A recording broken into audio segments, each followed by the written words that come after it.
Bismillahirrahmanirrahim. Assalamualaikum warahmatullahi wabarakatuh. Waalaikumsalam warahmatullahi wabarakatuh.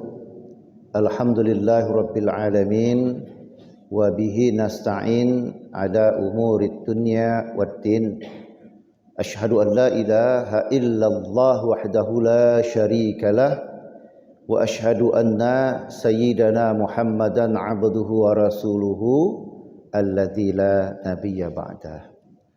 Allahumma salli wa sallim wa barik ala sayyidina Muhammadin wa ala alihi wa ashabihi wa barik wa sallim ajma'in, amma ba'd. Faqala Allah ta'ala fi kitabihil aziz, na'udzu billahi minasy syaithanir rajim. Bismillahirrahmanirrahim. Wa ta'awanu 'alal birri wat taqwa wa la ta'awanu 'alal itsmi wal 'udwan. Shadaqallahul azim. Bapak-bapak, enggak tahu saya apakah di balik layar ini ada ibu-ibu, kaum muslimin dan muslimat, para calon ahli surga rahimakumullah. Walaupun di luar panas, saya kira di dalam kita berupaya untuk tetap dingin dan sejuk, ya.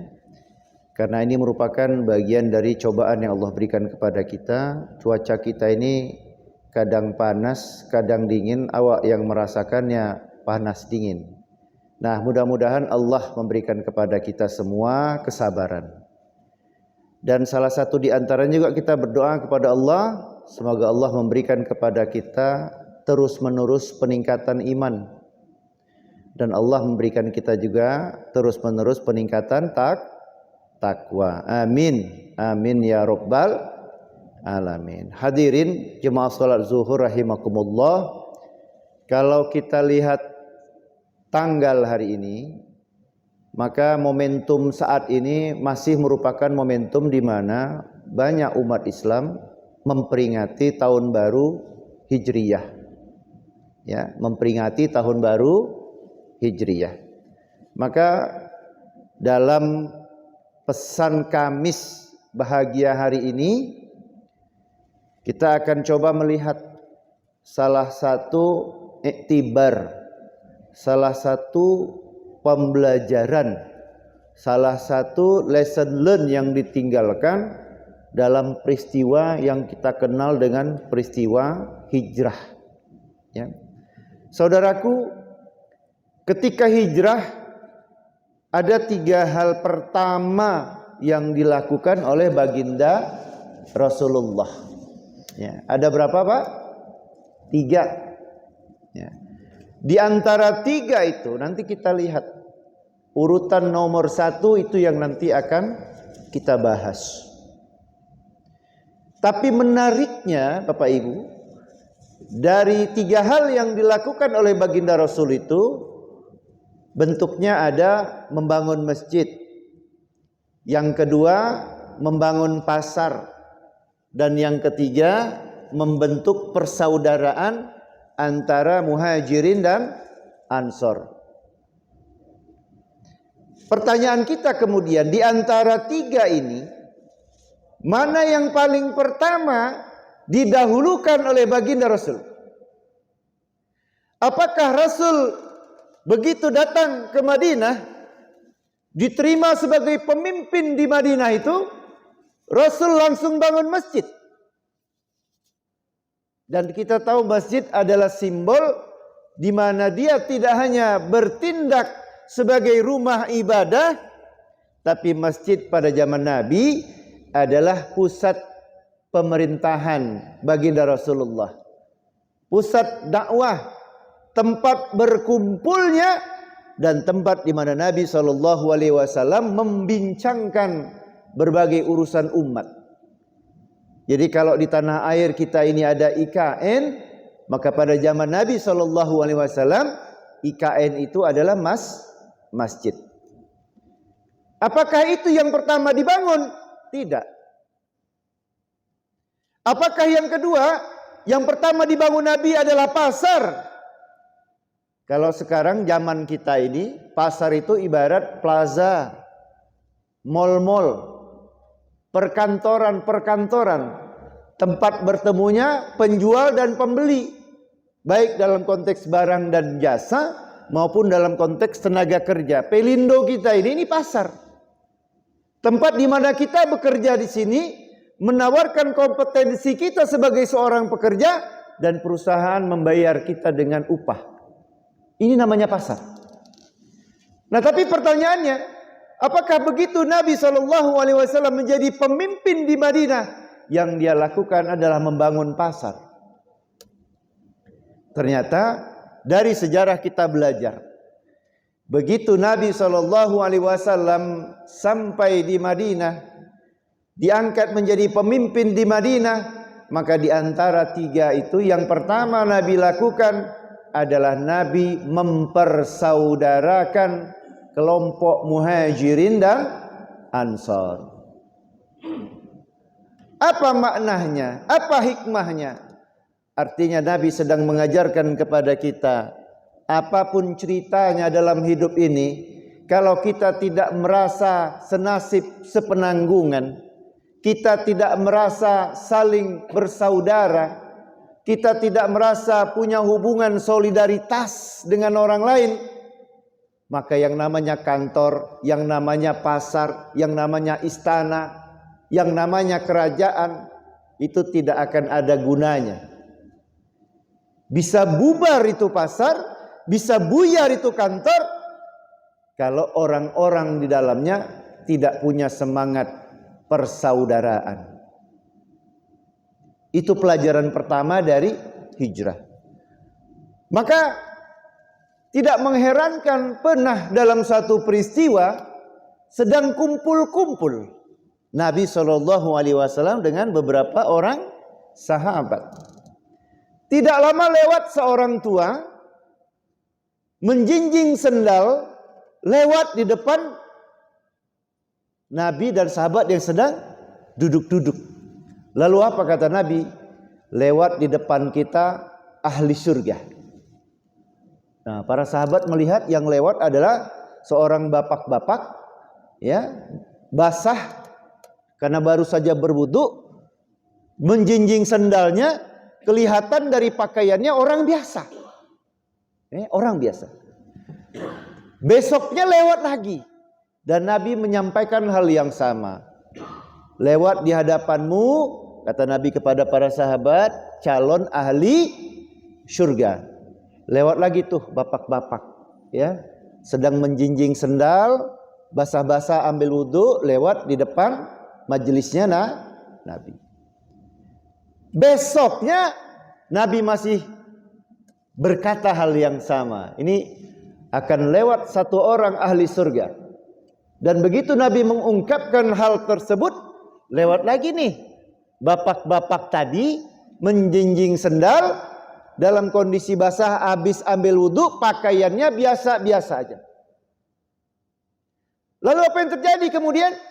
Para sahabat lepas sholat membuntuti bapak-bapak ini. Diikuti sampai depan rumah, mereka tegur bapak-bapak ini. Ya akhi, wahai saudaraku, mohon maaf, kami ini lagi ada masalah di rumah. Ya, kata sahabat Nabi ini, kami ini sedang ada masalah di rumah. Kira-kira boleh nggak kami malam ini numpang tidur di rumahmu? Ya, apa kata si orang yang sudah disebut Nabi sebagai ahli surga nih, bapak-bapak ini? Kata bilang, oh silahkan, dengan senang hati, katanya. Dia buka pintu rumahnya, dia terima malam itu, dia jamu sampai subuh datang. Ya, sampai subuh datang. Begitu selesai sholat subuh, mereka mendatangi bapak-bapak ini dan berkata, ya akhi, tahu nggak kenapa tadi malam kami numpang tidur di rumah? Mohon izin ini, mohon maaf, kata para sahabat. Sebetulnya di rumah kami tak ada masalah, katanya. Saya tidak ada masalah dengan istriku, katanya. Sehingga mengharuskan aku harus keluar dari rumah tadi malam. Tidak ada. Yang membuat kami ingin menginap di rumahmu karena 3 kali Nabi SAW mengatakan engkau adalah ahli surga. Maka ini kami nih kelompok bapak-bapak penasaran, kepo. Kami mau lihat apa yang kau buat sehingga sampai-sampai Nabi terpesona dan menyebutmu sebagai calon ahli surga. Tapi kau jangan marah ya akhi, kata sahabat ini. Ku tengok tadi malam tidur aja kerja kau. Bahasa orang Medan begitu. Tak ku tengok kau bangun sholat malam. Ya, tak puasa juga kau hari ini katanya. Yang ku tengok tadi malam, begitu kau tidur komat kamit mulutmu. Berarti kau berzikir. Nah, gitu ya. Habis itu biasa aja, nggak ada yang dia lakukan. Sehingga sampai hari ini tugas kami memata-mataimu gagal. Karena sampai detik ini kami tidak tahu amal apa yang kau lakukan sehingga engkau disebut Nabi sebagai ahli surga. Tersenyum bapak tua ini. Ya, tersenyum bapak tua ini. Bapak tua ini dalam riwayat adalah ahli asli kota Madinah. Berarti mereka termasuk disebut sebagai golongan Ansor. Orang yang pindah dari Makkah ke Madinah namanya kelompok Muhajirin. Ini sahabat yang numpang nginap ini semuanya kelompok Muhajirin. Orang yang dia tinggali tadi malam ini kelompok Ansor. Ya. Lalu apa kata si bapak-bapak ini? Memang nggak ada amalku yang istimewa. Ya, sholatku ya itulah dia katanya. Kalau mau tidur aku baca doa katanya. Malam terbangun terkejut aku berzikir, tidur lagi aku katanya. Habis itu sholat. Udah. Tapi setahu aku katanya gitu ya. Yang paling kulakukan sering adalah nggak pernah aku benci sama orang. Kalau ada orang minta tolong sama aku, nggak pernah aku tolak. Kalau bisa ku bantu. Termasuk yang kalian lakukan semalam itulah. Tak kenalnya aku sama kalian, bahasa kita tuh ya. Tapi begitu kalian sampai depan pintu rumahku dan mengatakan kalian ada hajat, tidak bisa pulang karena ada sesuatu masalah di rumah kalian dan kalian menyatakan ingin tinggal di rumahku malam itu, aku nggak pakai mikir-mikir. Ku buka pintu rumahku, ku persilahkan kalian nginap malam itu di rumahku. Cuma itu amalku. Terkejut para sahabat. Ternyata sahabat tak menyangka. Ternyata hati yang tidak punya rasa benci dan begitu lapang, semangat persaudaraan yang begitu tinggi, itu ternyata bisa membuat orang bisa terjamin masuk surga. Artinya apa? Artinya yang namanya persaudaraan, ukhuwah, itu bukan sesuatu yang ringan. Sampai-sampai tidak istimewa amal orang untuk urusan akhirat, tapi karena bagus urusannya dalam konteks menolong orang, dia bisa jadi ahli syurga. Nanti Bapak Ibu kalau ada waktu, dalam konteks kajian amal, ada yang namanya amal qasiran dan ada namanya amal muta'addiyan. Amal qasiran itu amal yang kita lakukan terkait dengan kita sendiri, contoh berzikir. Apalagi contoh yang lain, puasa. Apalagi contoh yang lain, sholat. Ya, itu semua namanya amal qasiran. Amal yang kita lakukan yang untuk kita sendiri. Bagus amal itu bagus. Banyak pahalanya, banyak.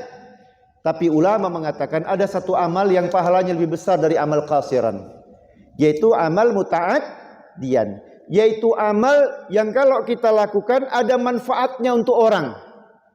Dan itu banyak. Minimal menyingkirkan duri di jalanan. Karena kita khawatir kalau kita biarkan terpijak orang, itu jadi pahala yang besar. Tersenyum, menyenangkan hati orang, menggembirakan hati orang. Senyum kita jadi sedekah. Dan lain sebagainya, dan lain sebagainya. Artinya apa? Hadirin saudaraku rahimakumullah, hijrah sesungguhnya mengajarkan kepada kita dan mengingatkan kepada kita pentingnya kita kembali menghidupkan semangat solidaritas, semangat ukhuwah, semangat memandang orang lain sebagaimana memandang diri kita sendiri. Ya. Al-muslim, orang-orang Islam itu kata Nabi SAW, kal bunyan yashaddu ba'duhum ba'dha. Kita ini kalau ketemu dengan orang, apalagi memiliki kesamaan merendahkan diri di hadapan Allah, maka kita harus satu frekuensi bahwa kita adalah bersaudara. Ya. Dan semangatnya orang bersaudara ada dua. Nah, gitu ya.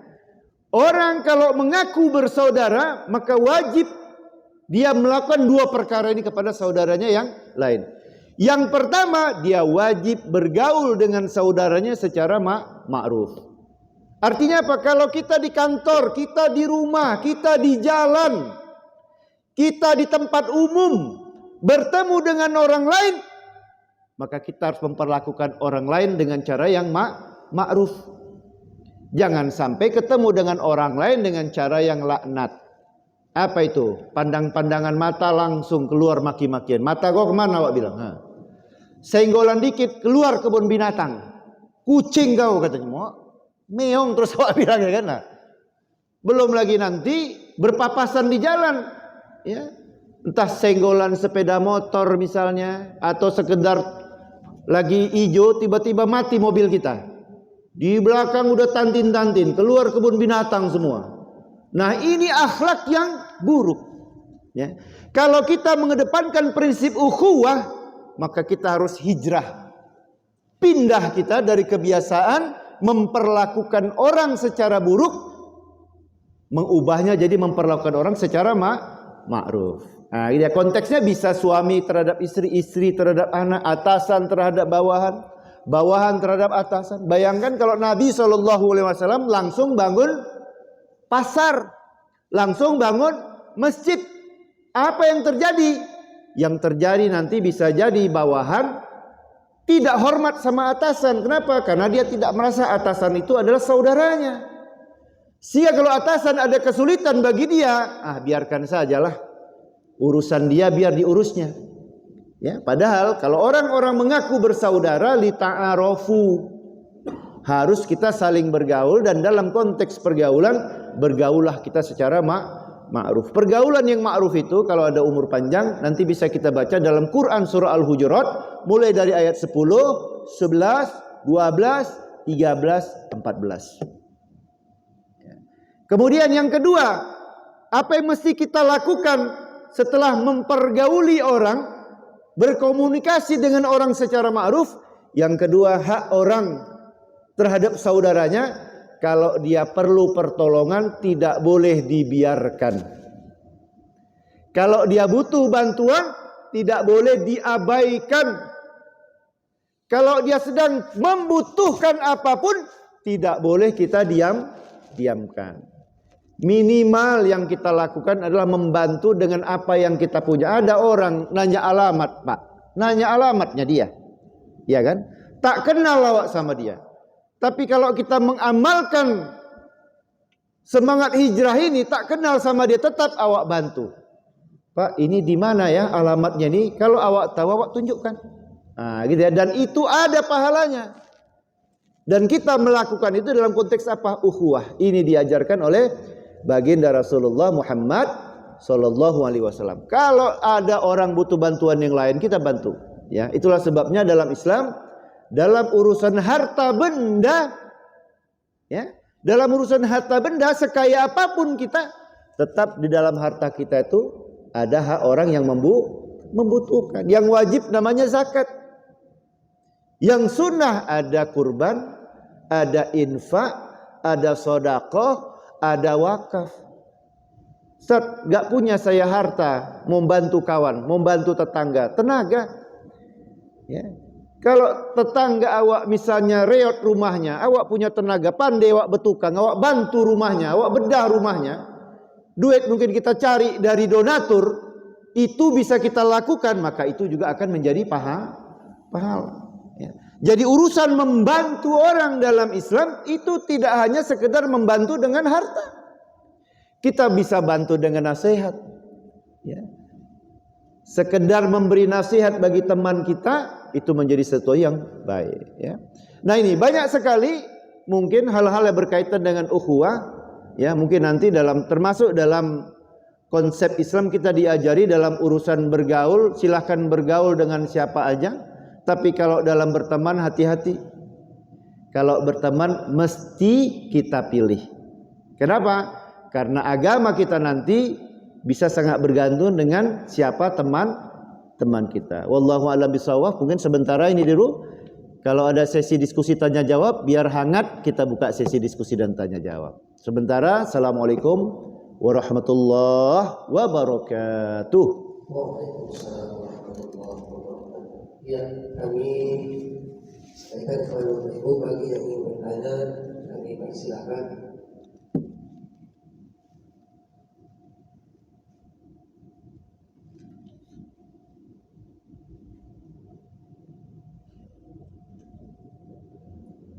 Assalamualaikum warahmatullahi wabarakatuh. Waalaikumsalam. Ustaz, jadi Nabi kan sebelum hijrah ke Madinah, dia kan ke Taif.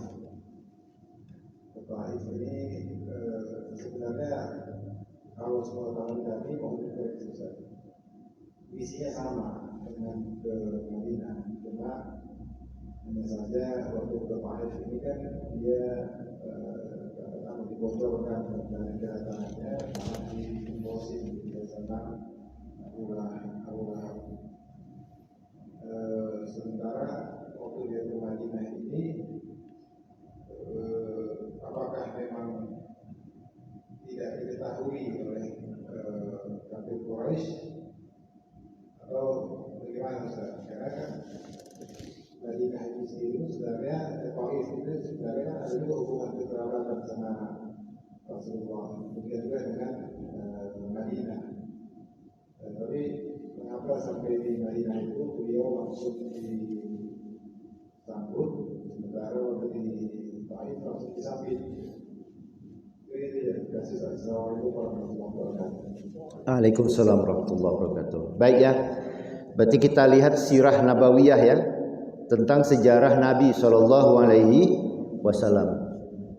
Kita tahu ketika Nabi SAW ke Taif, itu istilahnya mungkin istilah yang tepat itu di BCI. Kalau dibocori itu sekedar dikasih informasi kan, tapi kalau di BCI itu, kalau kita mau pergi lapangan itu udah jelek dia, udah berlumpur, ya kan? Nah, jadi sudah tidak layak untuk kita lalui. Ya.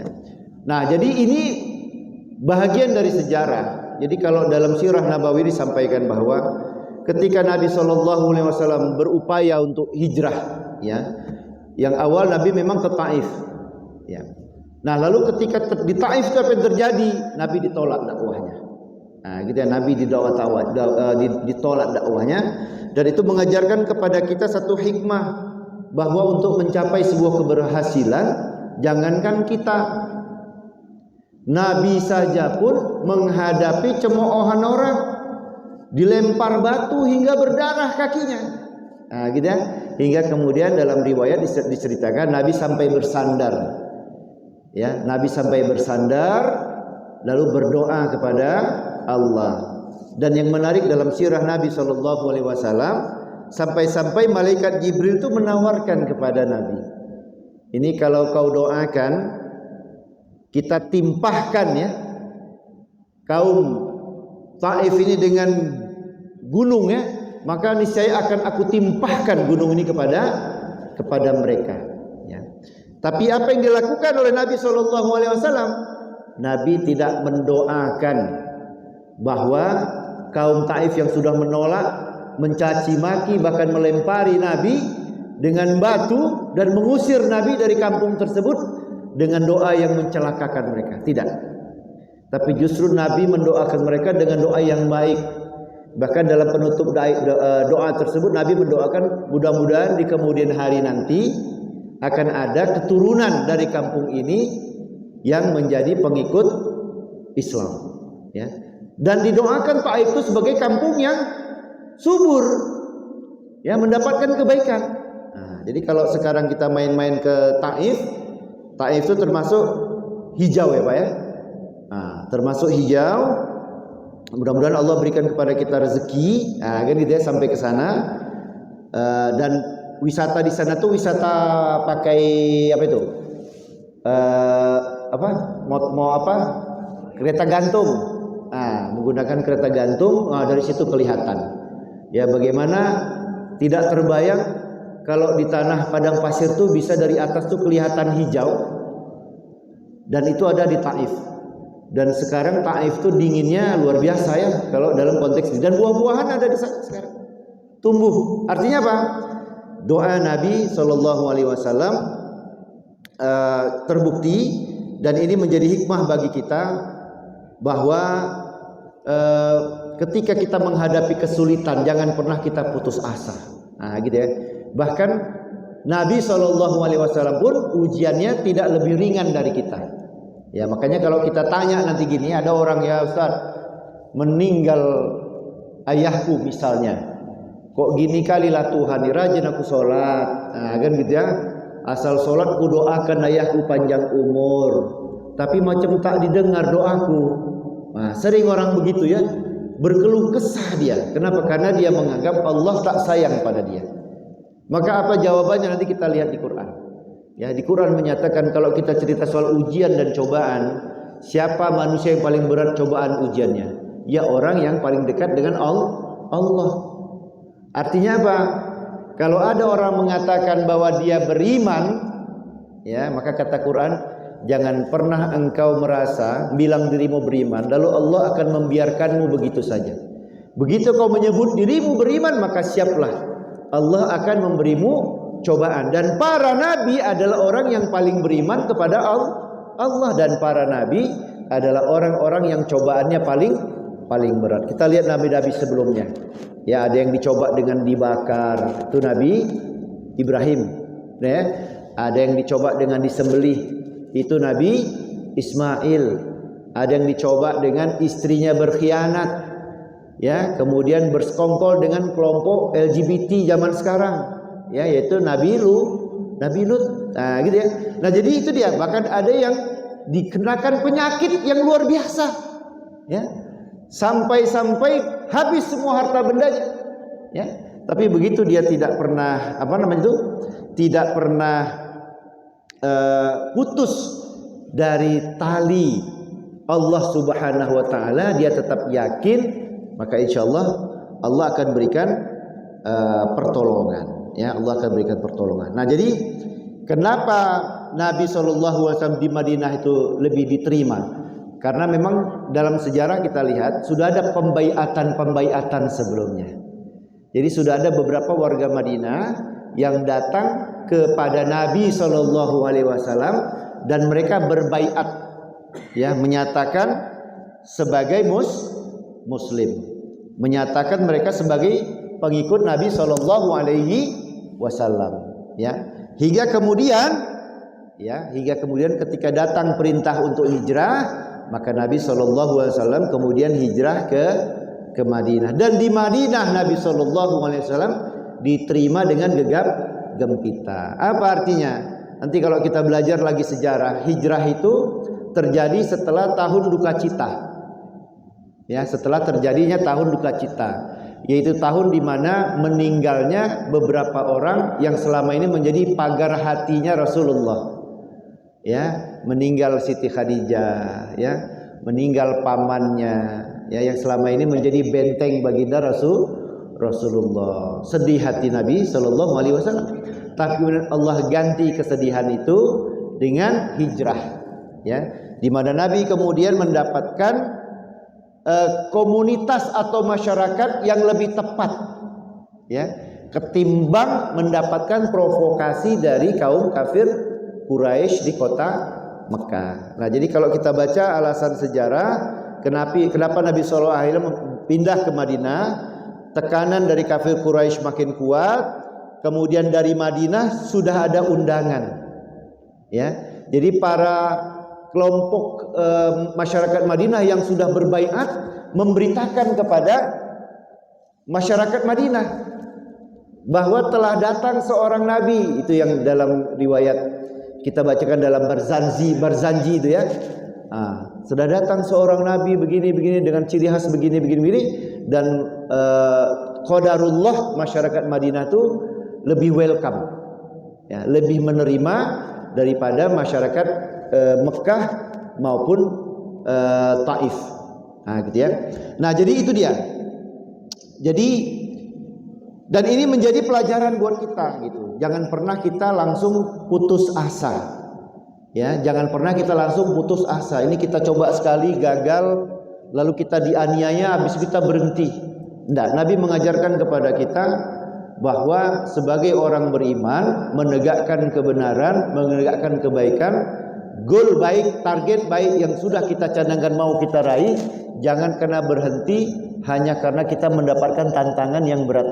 Kalau kita merasa hidup kita berat, maka lihat para nabi. Mungkin kita ini nggak pernah ada yang dicoba sebagaimana cobaannya para nabi.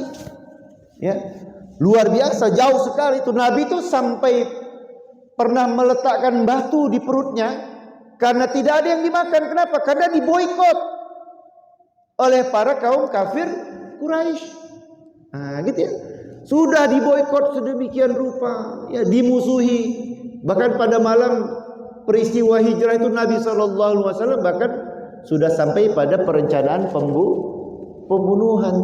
Nah, qadarullah, ditolong oleh Allah Subhanahu wa taala, dan malam itu hijrah. Nah, gitu ya, malam itu hijrah. Nah, ini peristiwa sejarah, tapi yang ingin saya garis bawahi adalah ada pelajaran yang bisa kita ambil dari peristiwa ini. Kalau tadi pelajarannya adalah pelajaran ukhuwah, maka ini kita belajar tentang istiqomah. Kalau kita merasa hidup kita susah, jangan pernah kita merasa yang paling susah. Ya, ada yang lebih susah lagi. Dan dalam konteks beragama ini, seringkali orang berpendapat, Pak Ustadz, setelah aku taubat makin susah hidupku. Ada yang sering begitu. Kebakaran rumahku misalnya, dan tiba-tiba jatuh sakit, nah gitu ya. Ada saja yang hilang. Maka ini kita pahami sebagai apa? Ya, sebagai apa? Sebagai bentuk mungkin ini cara Tuhan menghilangkan dan menghapuskan dan membersihkan dosa-dosa yang dulu pernah kita lakukan. Ya. Tinggal pertanyaannya, apakah kita mampu bersabar kalau kita mendapat yang tidak enak tadi, atau apakah kita akan bersyukur kalau kita dapat yang bagus. Ya. Jadi peristiwa Taif dan Madinah mengajarkan kepada kita bahwa hidup ini realitanya tidak semuanya manis. Ada kalanya pahit. Pertanyaannya, apakah kita mampu menghadapi kehidupan ini pahit dan manis, lalu kita tambah dekat dengan Allah. Yang susah kan dapat pahit, kita dekat dari Allah. Dapat manis, kita jauh dari Allah. Atau ada orang yang dapat musibah lalu dia menyalahkan Allah. Ya, jadi peristiwa mengajarkan kepada kita, ajaban bi amril mu'min in asabathu kulluhu khair. Maka seharusnya kita bisa menjadi orang yang dahsyat luar biasa. Gimana itu? Kalau mendapatkan kesulitan, mendapatkan bencana, kepedihan hati, sobaro. Maka agama ini mengajarkan kita untuk bersabar. Sebagaimana Nabi SAW sudah pengen hijrah dari Mekah ke Taif, malah dilempari. Apakah Nabi kemudian marah kepada Allah atau marah kepada orang Taif? Tidak, malah Nabi doakan. Ya. Kemudian diganti Allah Taif dengan Madinah. Dan alhamdulillah hari ini doa Nabi SAW sudah terbukti kalau kita main-main ke Taif. Wallahu a'lam bishawab.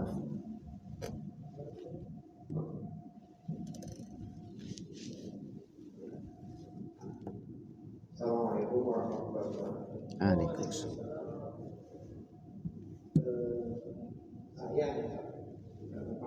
Saya pribadi itu kecenderungan memiliki standar ganda. Di satu sisi saya ingin jadi orang soleh, ingin jadi orang yang dekat dengan Allah. Contoh asal-usul awalun, menjadi dua ansor. Tapi saya pun tidak siap dengan pilihan cara hidup mereka. Akhirnya ya standar ganda akhirnya. Katanya orang-orang dekat dengan Allah ujiannya akan banyak. Saya tak siap dengan ujian itu. Katanya orang yang dekat dengan Allah akan dimiskinkan Allah. Aku tak siap untuk miskin. Katanya gaya hidupnya akan tidak berubah meskipun hartanya berlimpah seperti Abraham bin Auf. Auf pun tak siap itu kan. Dapat duit lebih, mobil pun pengen ganti, rumah pun pengen tambah kan gitu. Nah, standar ganda inilah yang kayaknya kan contoh gitu. Saya rasa pun mana lah contohnya. Kita lihat saya setiap tahun ke Mekah Madinah itu modelnya gitu juga kan gitu kan. Nafsi-nafsi juga gitu. Jadi pada saat orang ke Mekah umrohnya aja nafsi-nafsi juga. Ke Madinah ya seperti itu juga kan gitu. Jadi hampir ada contoh gitu, sehingga saya melihat diri saya standar ganda ini pun akhirnya kayak memaklumi gitu dengan kondisi ini. Nah, gimana solusinya? Dengan kondisi yang seperti ini, di satu sisi kita ingin dekat dengan Allah, mengakui bahwa ujian itu akan mendekatkan diri kepada Allah, tapi kita tidak siap juga untuk itu gitu. Nah, jadi kan kayak munafik gitu untuk saya. Jadi gitu. Oke, baik. Nah, ini bagaimana kita menetapkan standar ya. Bagaimana kita menetapkan standar. Kalau salah standar jadi berat juga itu. Nggak distandari jatuh motor kita kan. Nah, itu standar motor. Jadi begini Pak. Pernah datang seorang perempuan kepada Aisyah. Ya, protes dia kepada Aisyah. Coba sampaikan dulu kepada Nabi ini katanya. Ini para suami-suami kami ini. Habis masuk Islam. Udah gawat aja ini. Kata para istri tersebut. Udah nggak mau lagi menggauli kami, kata para istri itu. Gitu ya. Coba dong, cemana nih? Gitu kan? Oh iya, kata Aisyah. Udah. Nggak lama kemudian datang 3 orang mau jumpa Nabi, ketok pintu. Assalamualaikum. Lalu Aisyah berkata, Nabi tidak ada di rumah. Nabi lagi keluar. Oh gitu ya. Boleh nggak kami tanya kepada ahli bait yang di rumah ini, karena kami pun mau belajar juga tentang Islam lebih jauh. Gitu ya. Setelah kami masuk Islam, coba ceritakan dulu sama kami, kayak mana Nabi Muhammad ini di rumah. Gitu ya. Diceritakannya lah. Nabi Muhammad tuh di rumah ya biasalah. Nanti waktunya sholat, pergi sholat. Lagi jamnya makan, ada yang bisa dimakan, makan kami. Lagi berkumpul dengan keluarga, berkumpul. Gitu kan, tidur-tiduran nanti saya dengan baginda Rasul, katanya begitu kan. Apa kata kawan satu lagi habis dari situ? Cemana Nabi ini katanya. Tak istimewa juga ya dia, kata kawan itu. Kalau gitu, kata si orang satu ini, besok harus ku lampaui dulu ketakwaan Nabi ini katanya. Besok aku nggak akan kawin-kawin lagi katanya. Ku jauhkan istriku tuh supaya aku bisa mengabdikan diri kepada Allah. Jadi ketakwaan yang dipahaminya, kalau dia bisa terus ibadah kepada Allah dan menjauhi istri. Masuk orang kedua. Kalau gitu besok aku akan puasa setiap hari. Gitu, puasa setiap hari katanya. Kalau bisa puasa aku tiap hari. Supaya apa? Supaya dengan puasa itu lebih takwa aku daripada Nabi Muhammad itu. Dia merasa kalau melampaui puasanya Nabi Muhammad, yang puasa sunnahnya itu Senin dan Kamis, dia merasa bisa melampaui ketakwaannya Nabi. Gitu ya. Ada lagi satu lagi. Oh, kalau gitu aku nanti tiap malam akan sholat terus-terusan. Ya, nggak tidur-tidur. Tadi ini kan puasa ya. Dia merasa dengan puasa terus-menerus nggak makan. Jadi dia menjauhi makanan. Orang pertama menjauhi perempuan. Orang ketiga dia bertekad untuk menjauhi kenyamanan, tidur nggak mau. Kalau gitu aku nggak mau tidur. Mulai malam ini aku akan terus sholat dan nggak tidur. Ngapain tidur di dunia ini? Gitu kan? Istri dunia nih, perempuan, makanan dunia ini, gitu ya. Itu mereka sampaikan kepada Aisyah, sampaikan kepada Nabi Muhammad, kami akan lebih bertakwa lagi. Kami akan hadza wa kadza wa kadza wa kadza. Pulang mereka. Gitu kan? Tidak lama kemudian pulanglah baginda Rasul dan Aisyah pun menyampaikan. Jadi ada keluhan si perempuan-perempuan, istri-istri, lalu ada pernyataan dari para suami-suami. Wah, Nabi pun langsung bergegas ke masjid. Nah, coba kalian cari dulu 3 orang ini yang tadi datang ke rumahku. Gitu ya. Dicari oleh para sahabat, ketemu, datang, dihadapkan kepada baginda Rasul, ditanya oleh Rasulullah dan ternyata confirm, betul. Yang satu bertekad untuk tidak lagi mendekati istrinya supaya dia bisa merasa lebih takwa lagi kepada Allah. Yang satu menjauhi makanan, akan memperbanyak puasa karena bagi dia banyak makan itu membuat dia menjadi jauh kepada Allah. Yang satu badannya, nggak perlu enak-enak nih badan ini kan gitu kan, pakaian nggak perlu cantik, yang gak usah pala tidur, gitu ya. Nah itu. Lalu apa kata Nabi SAW? Siapa yang benci dengan sunnahku falaisa minni. Orang yang tidak mau ikut dengan sunnahku maka dia bukan golonganku. Setiap dirimu itu ada haknya. Setiap kehidupanmu itu ada haknya. Istrimu itu ada haknya, kau tunaikan haknya.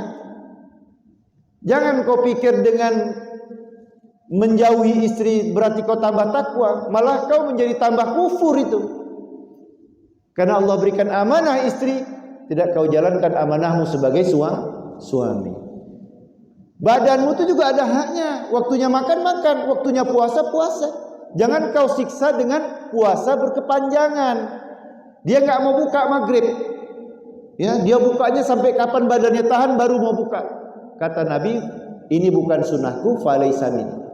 Yang ketiga tadi, ya kalau waktunya tidur. Ya, saya juga tidur kalau waktu tidur di 1/3 malam bangun. Makanya sunnah Nabi itu habis sholat isya tidur, jangan ngobrol-ngobrol. Tidur. Begitu 1/3 malam bangun sholat malam. Nah, gitu. Itu yang sunnah Nabi. Bukan berarti habis isya terus begadang-gadang atas nama ibadah dalam tanda petik, lalu akhirnya badannya sakit kuning. Ya. Nah, itu artinya apa nih? Saya ingin sampaikan, kadang-kadang kita meletakkan standar ketakwaan itu pun ilmunya pakai ilmu rasa-rasa. Nah, gitu ya. Rasanya begitu. Nah, ini yang tadi, nggak cuma kita yang terjebak. Para sahabat Nabi pun ternyata dulu begitu. Termasuk ketika tadi saya ceritakan di awal, sahabat Nabi ketika disebut ahli surga, yang dibayangkan orang itu apa? Ahli zikir. Yang dibayangkan orang itu apa? Yang puasanya banyak. Yang dibayangkan orang itu apa? Yang sholat malamnya paten. Ternyata tidak. Anda tetap bisa bertakwa dengan setelan Anda sebagai manusia, ya, yang menjalankan hak sehari-hari Anda secara benar, ya, dan Anda menuju takwa itu dengan kemampuan Anda, dan itu sudah benar. Ya, maka dalam Quran dinyatakan kita berusaha untuk menjadi orang baik itu sudah baik, ketimbang kita tidak pernah merasa berupaya menjadi orang baik. Ya, itu namanya proses, ya. Ittaqullaha tsumma kunta. Bertakwalah kamu dimanapun kamu berada.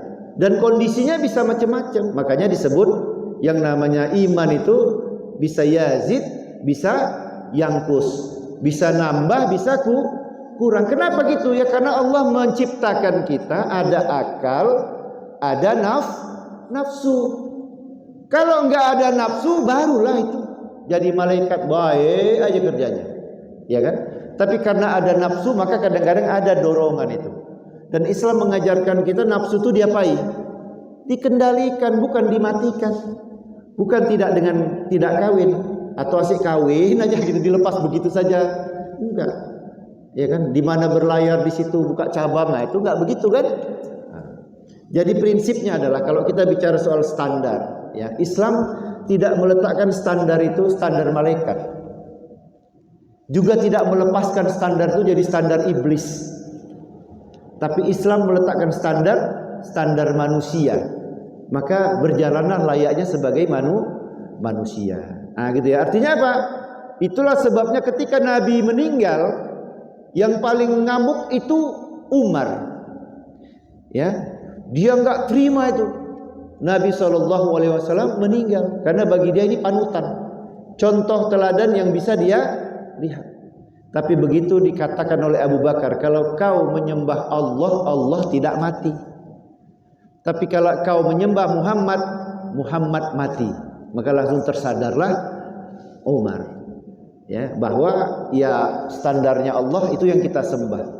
Tapi Nabi Muhammad beserta para sahabat mereka manusia biasa, basyira wa nadhira. Dia manusia biasa, ya, yang pada dirinya kita jadikan contoh uswatun hasanah, contoh yang baik. Jadi kalau Nabi bisa melakukan apa yang dia contohkan dan apa yang dia katakan dan apa yang dia setujui, ada sunnah qauliyah, fi'liyah dan taqririyah, maka kita sebagai manusia mestinya bisa melakukan itu. Nah, tinggal pertanyaannya mau berapa persen? Kalau langsung 100%, oke. Levelnya level para wali. Nggak bisa 100%, kurang dari situ ya oke. Itu levelnya orang istimewa. Ada level orang biasa. Ini level orang biasa itu apa katanya? Level orang biasa adalah orang yang ketika dia berbuat salah langsung mau bertobat. Kenapa? Karena manusia ini tempatnya berbuat salah. Jadi orang baik itu bukan orang yang tidak pernah buat salah.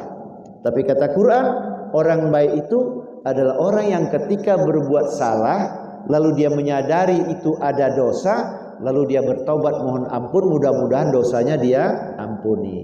Yang bahaya itu adalah orang yang misalnya begini ya, nggak pernah dia berbuat baik, tapi dikayakan oleh Allah, rezekinya banyak, jabatannya paten, di dunia jadi penguasa. Ya, lalu kita yang nggak ngerti ilmu ini kita bilang, wah enak kali hidupnya ya. Kenapa orang yang kayak gini malah begitu? Imam Al-Ghazali mengatakan, tahu kalian, cobaan yang paling berat yang diberikan Allah terhadap manusia itu apa?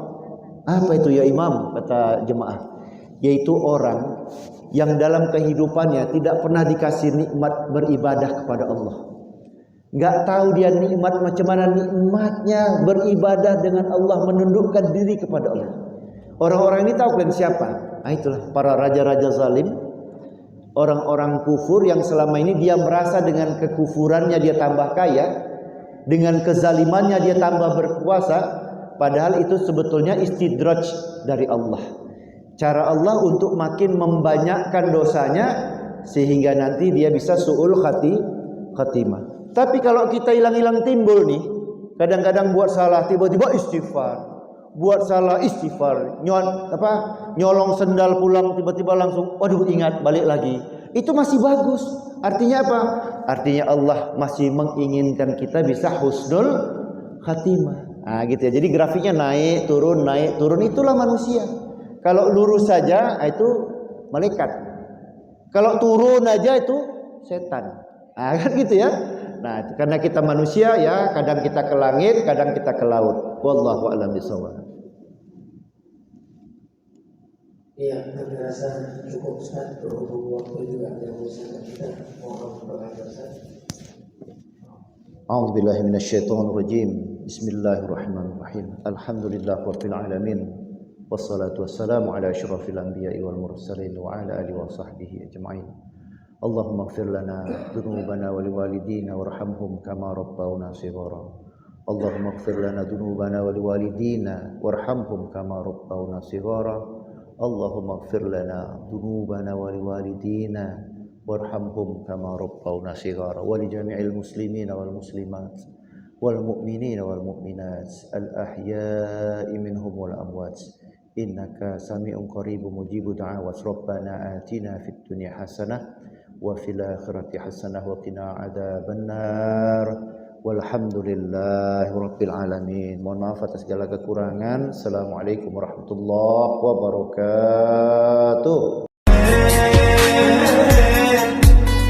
لو مد ايده بأي سلام هترجع فاضية واكسفها وهوجع قلبه زي ما قلبي وجعه زمان ما عادش ما بينا اي كلام دي حاجة يا ريته يعرفها بلاش لو صدفة يجمع